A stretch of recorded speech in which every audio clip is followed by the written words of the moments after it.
Global e agora a gente vai falar sobre arquitetura moderna brasileira. Eu estou aqui com o William, com a Ana Júlia e com o Luan e eu vou explicar mais ou menos bem leve o que é a arquitetura moderna brasileira. Começou por volta de 1930, até 1960, com muita influência europeia, porém com uma pitadinha brasileira. A gente tem que ter sempre, né, o nosso jeitinho.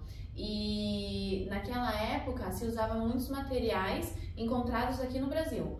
E a característica principal sempre veio do concreto armado, vidro transparente e sinais e aço. Tinha me esquecido do aço. E também, como aqui é muito quente, né, é um clima tropical, e ela tem as características do concreto armado, do vidro transparente, do aço principalmente também. E como aqui é um clima tropical, né, o Brasil muito quente, a arquitetura sempre foi muito aberta, com muita ventilação, com varandas, janelas bem largas, grandes e também com muita paisagem. Então, quando você fala de arquitetura moderna brasileira daquela época, se remete a muita árvore, muito verde, muita floresta, né, que a gente fala aqui. E o Luan, você ia me explicar alguma coisa? Isso mesmo, Tainá. Como ela falou, o movimento tinha muita característica do concreto armado, do vidro transparente, da planta nessa mistura toda, e me remeteu muito à obra de um artista chamado Paulo Mendes da Rocha, que tem uma casa em São Paulo chamada Casa Butantã, que é uma casa que reflete tudo isso que você disse. Reflete tudo isso e é muito bonito de ver, assim, porque ele construiu em 1964 uma casa para moradia, mas, assim, ele dizia que ele queria que fosse uma casa para morar, uma casa funcional. E assim foi feita. E tinha muita influência geométrica também, né? Sim. Tanto que a gente vê, era muito linear, também quadrados, retângulos, sim, né? Exatamente. E aí, indo para um aspecto, para um artista que é mais conhecido e tem uma visão um pouco mais política, para casar com o que o pessoal vai trazer pra gente daqui a pouco, a gente tem o Oscar Niemeyer, que foi um arquiteto conhecido mundialmente, né? Eu acho que todo mundo já ouviu falar. Um dos mais conhecidos, né? Sim, construiu Brasília e tudo mais. E eu queria citar, Tainá, alguns lugares que, assim, são importantes pro globo e que, assim, tem o dedinho do Niemeyer lá. Um deles é a sede da ONU. Além da sede da ONU, a gente tem o Centro Cultural Internacional Oscar Niemeyer, localizado na Espanha. A gente tem uma editora que se assemelha muito ao Palácio do Planalto de Brasília, que se chama Editora Mondadori, que se localiza na Itália, é uma editora de moda e tudo mais, e é muito interessante.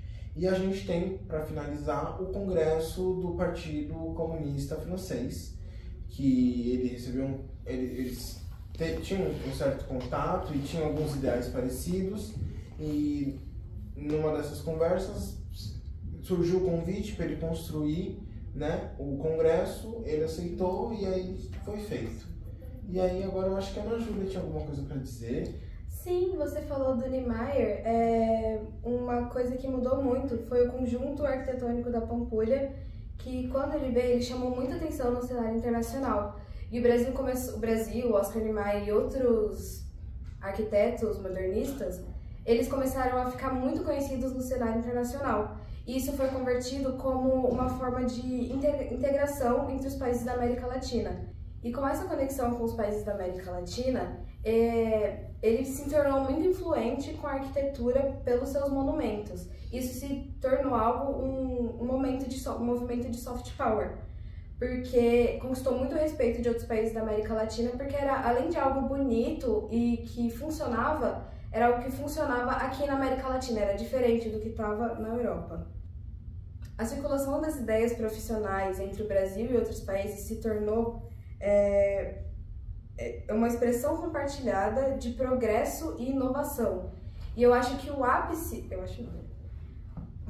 Pode falar, eu acho. Eu acho, posso falar? Pode, mas Não, inclusive porque- se você errar de novo ou tiver essa dúvida, faz isso que você fez. Não, pode falar. É informal, linda. Não tem problema algum. Ai, Deus. Explica que Tá. Não tem problema.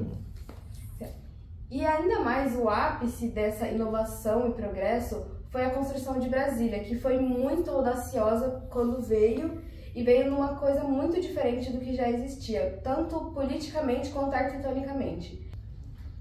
E vale lembrar que Brasília foi bastante importante porque esse processo da arquitetura moderna brasileira esteve intimamente relacionado com o processo de industrialização brasileiro e o urbanismo, já que os governos do Vargas e depois do Kubitschek tinham essa intenção de mostrar para o mundo como o Brasil tinha capacidade de se industrializar e servir de exemplo no urbanismo para toda a América Latina.